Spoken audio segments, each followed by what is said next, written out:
দর্শক বন্ধুরা আসসালামু আলাইকুম। আশা করি সবাই ভালো আছেন, সুস্থ আছেন, নিরাপদে আছেন।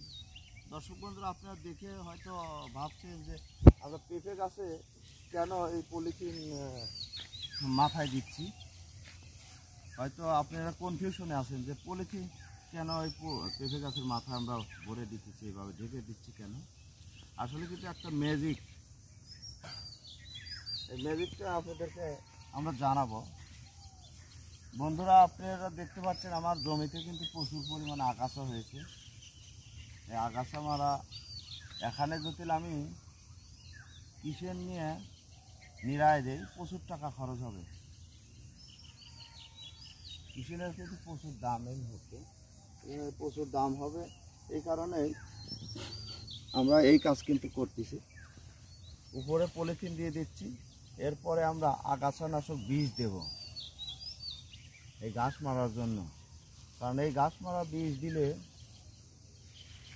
হার্বিসাইড দিলে কিন্তু আপনার এই পেঁপে গাছের মাথায় বা গাছে যদি ছিটে যায় তাহলে কিন্তু গাছ নষ্ট হয়ে যাবে।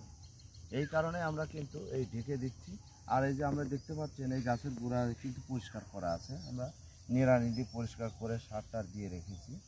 এই কারণে আমরা কি কি বীজ দেব, এই হার্বিসাইড কীগুলো কিছু বীজ দিচ্ছি আপনাদেরকে এখন আমরা দেখাবো। আপনারা দর্শক আছেন,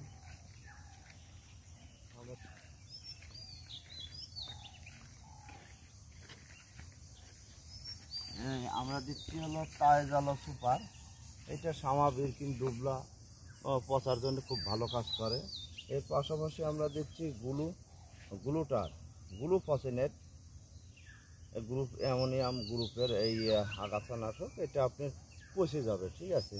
এটা এখন যেহেতু প্রচুর খরা পড়তেছে, বৃষ্টি নাই, শুকনা জমি, এই কারণে আমরা এই গ্লুফসিনেট গ্লুটার দিচ্ছি। এই কারণেই এগুলো দিলে সহজেই গাছগুলো পচে চলে যাবে।